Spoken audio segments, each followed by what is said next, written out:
Bom dia, gente. Vamos para a nossa segunda parte da matéria. Agora vamos para seres vivos 2. Vamos continuar falando sobre os seres vivos e o que faz um ser vivo ser um ser vivo. Já falamos sobre a constituição de células, né?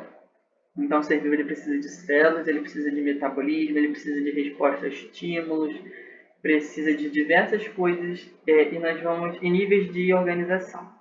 E ciclo de vida, né? E nós vamos estudar cada uma dessas coisas agora, tá?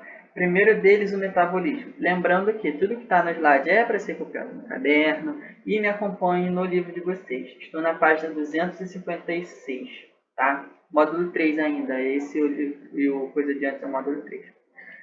Lá em cima, metabolismo e vem número 7. Como os nutrientes e a energia presentes nos alimentos se tornam disponíveis aos seres vivos. Cuidado com essa resposta é grande. Tanto os nutrientes como a energia são disponibilizados aos seres vivos por meio da ingestão dos alimentos. Tá? Durante a digestão, moléculas são degradadas e são formadas outras para se tornar nutrientes e energia disponível para que as células absorvam. Então anota direitinho a resposta, que essa é uma pergunta bem importante. Hein? Aí vem, pode sublinhar o primeiro e o segundo parágrafo. Os seres vivos necessitam dos alimentos para obter energia e matéria, essenciais ao desenvolvimento e crescimento. Em geral, para serem utilizadas pelos seres vivos, as moléculas que compõem os alimentos precisam ser quebradas em compostos menores.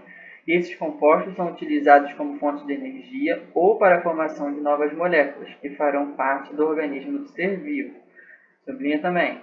Isso é possível graças à ocorrência de diversas reações químicas. O conjunto dessas reações que ocorrem no organismo dos seres vivos é chamado de metabolismo. Então, o que é metabolismo? É o conjunto de reações químicas que ocorrem no organismo de um ser vivo. Aqui eu coloquei errado. Deixa eu só corrigir aqui. Não é metabolismo aqui, é organismo. Organismo, tá? De um ser vivo. Agora tá certinho. O que ele botou aí que a reação química é o processo no qual uma ou mais substâncias são transformadas em outras, quimicamente diferentes. Caso fique dúvidas do que seria a reação química.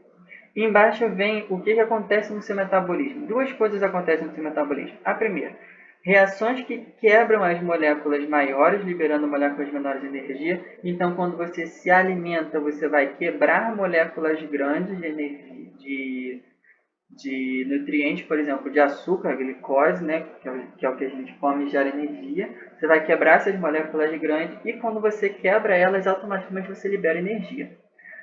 Ou você também pode guardar essas moléculas, que acontece do outro lado. Reações que produzem moléculas maiores a partir de moléculas simples, utilizando energia. Caso sobre energia que você não vai utilizar para a nutrição, seu corpo pega todas essas sobras de energia, todas essas moléculas pequenas, transforma numa molécula maior e para isso ele tem que utilizar energia. Então ele utiliza energia que antes ele quebrou para transformar aquelas moléculas de novo em moléculas maiores e você poder guardar no seu corpo. É onde fica seus pneuzinhos, tá? Bota a mão na sua barriga e aperta seu pneuzinho. Isso aí é tudo molécula de energia guardada. Embaixo. Sublinha. A obtenção de energia ocorre principalmente por meio de um processo chamado respiração celular, que acontece no interior das células. Todo esse processo que a gente vai ler agora é importante, então nem preciso pedir para sublinhar, tá? Então vocês marquem aí como importante. A glicose é a principal molécula utilizada nesse processo. Esse açúcar é produzido pela maioria dos vegetais por meio da fotossíntese e está presente na constituição de vários alimentos ingeridos pelos consumidores. O gás oxigênio é necessário para que ocorra a quebra da glicose na maioria dos seres vivos. Então, dentro da nossa célula, numa estruturazinha que está aí, está vendo que a seta está saindo de uma estrutura. Dentro dessa estrutura, a glicose vai ser quebrada com o auxílio do gás oxigênio. E quando ela quebra, essa setinha vermelha indica que dá gás carbônico mais água e liberação de energia. Essa seta quebrada, por assim dizer, indica que ocorreu liberação de energia. Embaixo. A quebra da molécula da glicose resulta na formação de gás carbônico, água e liberação de energia, a qual é utilizada pelo ser vivo para outras reações químicas no seu metabolismo. Então, toda a energia que você utiliza no seu corpo provém desse processo que acontece no interior das nossas células, tá? Por exemplo, se você quiser levantar o braço, você vai ter que usar a energia que aconteceu dentro, essa energia proveniente de dentro dessa célula que aconteceu a respiração celular. Eu, por exemplo, que estou falando aqui sem parar o tempo todo, estou utilizando minha reserva de energia que já aconteceu dentro da minha célula animal, tá? Passando para a página 254. A maioria dos... Sublinha esse parágrafo todo. A maioria dos seres vivos utiliza gás oxigênio para obter energia, e por isso são chamados de aeróbicos, como os animais, os vegetais e alguns micro-organismos. Então, seres aeróbicos quer dizer que esses seres vivos se utilizam de oxigênio na respiração. Agora, no entanto, existem seres vivos que realizam a fermentação, processo de obtenção de energia que não depende do gás oxigênio. Eles são chamados de anaeróbios. Então, seres anaeróbios são seres que não se utilizam de oxigênio na respiração, pois realizam um processo chamado de fermentação, não realizam respiração celular, fazem fermentação. Utilizam outros gases, tá? Só isso. Ciclo de vida agora, embaixo aí. Número 8, vamos lá. Quais são as próximas etapas que sucedem o início do desenvolvimento do milheiro a partir da semente, igual que mostra aí na foto? De novo, é uma respostinha meio grande, tá? Você tem que botar aqui, após ser plantada e germinar, que é o que está acontecendo aí, germinação da semente, a semente vai iniciar a criação de um novo indivíduo, formando raízes, caules e folhas, tá? Depois vai se desenvolver, vai crescer em um indivíduo adulto, apresentará também flores, porque nós estamos falando de uma planta. As flores vão auxiliar na reprodução desse vegetal, formando outros frutos e sementes, as quais vão ser germinadas também em outros lugares para renovar o ciclo do milheiro. Então, cuidado com essa resposta. Você vai botar aí, de novo, vou repetir. Aí mostra uma semente sendo germinada. Após a semente ser germinada, vão se formar raízes, caule e folhas. O indivíduo vai se desenvolver das fases para a fase adulta, no caso. Na fase adulta vão aparecer flores. As flores vão auxiliar na reprodução. E depois da reprodução vão se formar frutos e sementes para poder se reiniciar o ciclo, ok? Daí vem escrito: como você pode perceber ao responder a questão acima, os seres vivos como um milheiro passam por diversas etapas durante a vida, veja abaixo. Aí as etapas, eles nascem, eles crescem, eles podem se reproduzir e depois eles morrem. Essas etapas são conhecidas como ciclo de vida, pode sublinhar. A duração do ciclo de vida é variável entre as espécies, enquanto alguns seres vivos sobrevivem apenas um dia após atingir a fase adulta, como é o caso de alguns insetos, outros vivem milhares de anos, como alguns vegetais. Independentemente do tempo de duração do ciclo de vida, em determinado momento desse ciclo, os seres vivos morrem. Para garantir que a espécie se mantenha no ambiente, os organismos podem se reproduzir de maneira sexuada ou assexuada, gerando novos indivíduos. Então, o que garante que a espécie continua no ambiente é a reprodução, tá? Sublinha agora o parágrafo todo. A reprodução sexuada envolve a produção de células reprodutoras, tanto masculinas quanto femininas, denominadas gametas. Vamos agora para a nossa espécie humana. A célula reprodutora masculina, o gameta masculino, é chamado de espermatozoide, e o gameta feminino, a célula reprodutora feminina, é chamada de ovócito, e isso na espécie humana. Esses são os gametas. Essas células se unem para formar o zigoto, uma célula que vai se desenvolver e dar origem a um novo indivíduo.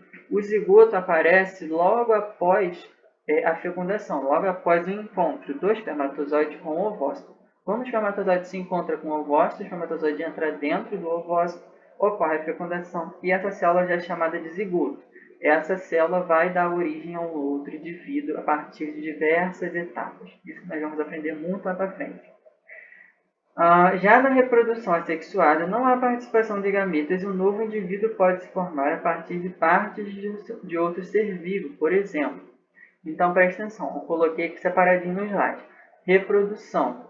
Aqui eu esqueci de botar sexuada. Perdão, sexuada. Pronto.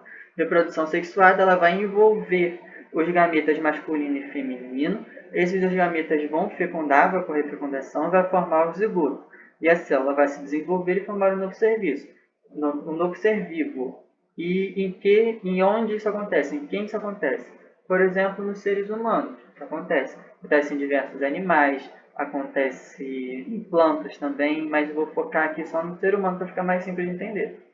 E reprodução assexuada é quando não há participação de gametas e um novo indivíduo pode se formar a partir de partes de outro ser vivo. Por exemplo, plantas. Existem plantas que você pode plantar o caule dela em uma terra fértil que ela vai dar origem a um novo ser vivo. Não necessariamente plantas, por exemplo, a estrela do mar. Se você cortar qualquer parte da estrela do mar, a parte cortada e a parte que ficou faltando vão formar um novo ser vivo. A parte que ficou faltando vai se recompor e a parte cortada vai formar um ser vivo novinho, ok? Isso acontece em diversos seres que compõem o nosso planeta.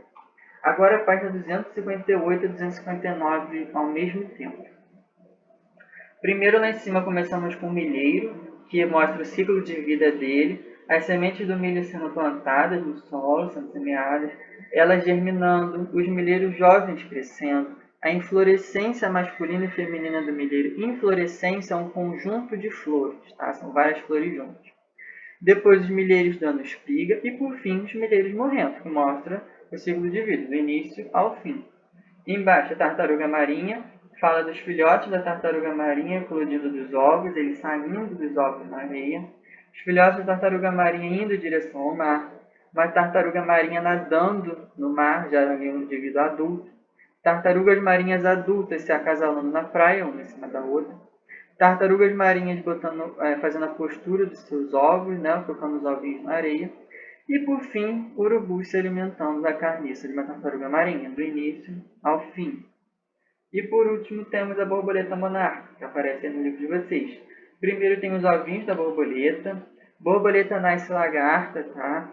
Eles vêm a lagarto da borboleta monarca. Depois da lagarta ela vai para o casulo, mostra aí ela dentro do casulo para poder sofrer a metamorfose e se transformar na borboleta. Depois a borboleta monarca saindo do casulo, mostrando como é que ela é. Aí vem a borboleta acasalando com uma outra borboleta, tem duas aí. E por fim, os restos do corpo de uma borboleta morta. E aí mostra também o ciclo de vida, tanto do início ao fim de todos os seres vivos, tá? Página 260, eu quero que vocês leiam sozinhos, porque eu vou colocar uma questão dessa na prova. Vou até falar para vocês qual é. Por que o ser humano teve aumento de expectativa de vida? Ou vai ser alguma coisa assim. Eu quero que vocês leiam essa página e interpretem direitinho e entendam como que a gente está aumentando a nossa expectativa de vida. O que não é uma coisa ruim, né? Porque é bom você viver um pouco mais. Página 261. Nós chegamos a respostas a estímulos. O que é resposta ao estímulo? Eu botei uma coisa bem simplificada aqui no slide, tá? Aí vem lá em cima. A planta popularmente conhecida como dormideira, a mimosa púdica, pode alterar a disposição de suas folhas quando submetidas a um estímulo mecânico. O estímulo mecânico é tudo aquilo que faz movimento, como o toque, o movimento do toque. Aí vem a folha normalmente, com as gotas de água, não dorme, e depois a folha da dormideira quando alguém toca nela, quando alguma coisa encosta nela. Embaixo vem, muitos insetos se orientam ao seu voo de acordo com estímulos luminosos. Esses bichinhos de luz, eu acredito que vocês já devam ter visto. Esses bichinhos de luz, eles só aparecem e ficam assim em volta da luz quando eles estão na época de acasalamento, tá? Então eles procuram lugares que tenha oferta de luz para poder se acasalar. Aí vão todos em direção a esse local, eles escolhem seus parceiros sexuais em volta da luminária mesmo, em volta dessa luz. Depois vão para seus respectivos lugarzinhos, seus respectivos ninhos, né, por assim dizer, e acasalam e deixam seus descendentes. E depois tem, na presença de determinados compostos químicos, algumas bactérias, como a Escherichia coli, movem-se em direção a maior concentração desse composto. Na ausência dele, as bactérias se movem de maneira aleatória. Então, olha, todas as bactérias indo na direção do composto.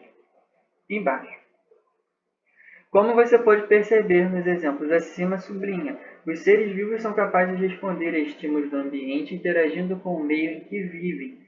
Para que essa interação ocorra, eles necessitam receber estímulos do ambiente, como variações de temperatura, luminosidade, pressão, compostos químicos, barreiras físicas, entre outros. Pode parar de sublinhar. A presença, ausência ou qualquer alteração nesses fatores pode provocar uma reação nos seres vivos em respostas a essa mudança. Então é isso que eu coloquei aqui no slide, que eu quero que vocês saibam sobre respostas a estímulos, mas vocês têm que interpretar como são essas respostas. Eu posso dar uma situação para vocês e perguntar qual é o estímulo que está respondendo. Ó, os seres vivos interagem no meio ambiente respondendo a estímulos. Essa interação pode ser pela variação de temperatura, pode ser pela luminosidade, como os bichinhos de luz aqui, pressão, compostos químicos, barreira física, pode ser o toque, o estímulo mecânico, ou compostos químicos, igual que eu botou aqui da bactéria. Mas aí depende do qual a situação que ele está falando, tá? E por último, nós chegamos aos níveis de organização. Página 162, lá em cima. Como você estudou anteriormente neste capítulo, todos os seres vivos são formados por células. Essas células, no entanto, não se encontram isoladas no corpo, mas organizadas em diferentes níveis. Observe a fotografia ao lado. 9. Em qual sistema do corpo humano ocorre a digestão dos alimentos? Ocorre no sistema digestório. Cuidado, hein? Isso você tem que saber. 10. Cite o nome de um órgão ou estrutura que compõe esse sistema do corpo humano. Aí você pode falar de vários. Os órgãos que compõem esse sistema são boca, faringe, esôfago, estômago, intestino delgado, intestino grosso e ânus. Esses são os órgãos que compõem. Mas pode botar qualquer um deles. Bota o estômago, que é o mais famoso. Ao responder as questões acima, você deve ter citado o sistema digestório e diferentes órgãos desse sistema. Sublinha. Os órgãos são formados por diferentes tecidos, os quais são formados por diferentes células. Pode sublinhar. Essas informações se referem aos níveis de organização dos seres vivos. Olha aí embaixo como é que é o nível de organização. Para ver esse esquema com vocês, eu vou ao contrário. Eu vou do 5 para o 1, eu não vou do 1 para o 5. Tá? Então vamos começar lá no 5. 5 é a célula. A célula é a unidade estrutural e funcional do corpo humano e de outros seres vivos. Neste exemplo, uma célula do estômago. Olha aí como é que é uma célula do estômago, tá? Então, tudo começa numa célula. Agora nós vamos ao conjunto de células, que são os tecidos. Os tecidos são grupos de células especializadas que atuam em conjunto na realização de determinadas funções. A parede do estômago é composta de tecido muscular, por exemplo. Então, olha aí como é que é o tecido muscular da parede do estômago. Ele vai realizar movimentos para poder ajudar na digestão. Então, ocorrem movimentos porque ele é muscular. Agora, nós vamos ao conjunto de tecidos. Órgãos são estruturas do corpo humano formadas por diferentes tecidos que participam de diferentes processos. O estômago é um órgão que atua na digestão química do alimento. Então, o estômago, que está aí mostrando, é um órgão que é formado por diferentes tecidos. E qual é a função do estômago? Secretar substâncias, enzimas, para poder ocorrer a digestão química do alimento. Agora vamos para o conjunto de órgãos. O sistema é o grupo de órgãos que atua de maneira conjunta, desempenhando determinados papéis no corpo humano, como o sistema digestório, que atua na digestão e absorção dos nutrientes. Então, o sistema digestório ele é responsável por toda a nossa captação e metabolização dos nutrientes no nosso corpo. Agora vamos para o conjunto de sistemas, que formam o organismo. O conjunto de todos os sistemas forma o organismo, ou seja, cada indivíduo de uma espécie, como uma pessoa, por exemplo. Tá? Então, o organismo ele é um conjunto de todos os sistemas. O sistema ele é um conjunto de todos os órgãos é um conjunto de todos os tecidos, e o tecido é um conjunto de todas as células. Isso tem que saber. Tá? Página 263 agora, os outros sistemas do corpo humano. Além do sistema digestório, o corpo humano apresenta outros sistemas que atuam em conjunto e de maneira integrada para que o organismo funcione efetue suas funções adequadamente. São 1, 2, 3, 4, 5 sistemas só que ele deu aí, tá? Mas ainda tem alguns outros. Vamos lá. Representação do sistema respiratório, responsável pelas trocas gasosas entre o organismo e o ambiente externo. Então, o sistema circulatório ele vai trocar gases com o organismo e o ambiente externo. Principal órgão desse sistema, pulmão. Representação do sistema cardiovascular, sublinha, responsável pelo transporte e distribuição de nutrientes, gases e outros materiais pelo organismo. Então, o principal órgão desse sistema, coração, vasos sanguíneos, tá? Representação do sistema linfático, sublinha, responsável por devolver ao sangue parte do líquido que fica entre as células, é como se ele fosse um lixeiro, como se fosse um limpador. Ele vai limpar as suas células e devolver aquilo do seu sangue. Além de ter um importante papel nas defesas do corpo humano, e também vai defender o corpo humano. Principais órgãos do sistema linfático, baço, e por aí vai. Vasos linfáticos também. Embaixo, representação do sistema genital feminino à esquerda e masculino à direita. O sistema genital é responsável, sublinha, pela produção dos hormônios sexuais e de gametas. O sistema genital feminino também é responsável por abrigar o novo ser humano durante as primeiras fases do seu desenvolvimento. Então, a importância do sistema reprodutor masculino e feminino vão reproduzir a espécie, vão produzir hormônios que vai fazer o nosso desenvolvimento. O sistema feminino vai gerar um novo filho. Principais órgãos desse sistema: na mulher, a vagina, no homem, o pênis. Mas existem diversos outros, tá? Representação agora do sistema urinário feminino à esquerda e masculino à direita. Sim, tem diferença no sistema urinário também. Sublinha. O sistema urinário é responsável pela filtragem do sangue e produção de urina, tá? Então, para que funciona nosso sistema urinário? Filtragem do nosso sangue e produção de urina. Principais órgãos, rins, bexiga urinária e tudo mais. A diferença é que o sistema urinário da mulher é menor do que o sistema urinário do homem, tá? O do homem geralmente é maior. Outros sistemas do corpo humano, sistema endócrino, sistema locomotor, sistema esquelético, por aí vai. Mas aqui no livro eu só botei esses 5, então eu só vou me ater a esses 5, tá? Que eu posso cobrar na prova. Embaixo, além dos sistemas mostrados acima, o corpo humano apresenta outros, como eu acabei de falar, né? Como esquelético, muscular, nervoso, endócrino, que atua na movimentação e sustentação do corpo, na coordenação dos sistemas, na geração de respostas a estímulos externos e internos, bem como na produção de diferentes substâncias, como os hormônios. Aqui ele botou os outros sistemas que faltam, mas eu não vou me ater, porque senão pode ficar muita coisa para a cabecinha de vocês, tá? Página 266, 267, 268, 269, 271, 272, 273, 274, façam para casa que eu corrijo na aula ao vivo, tá? Eu fico por aqui e tchau, tchau.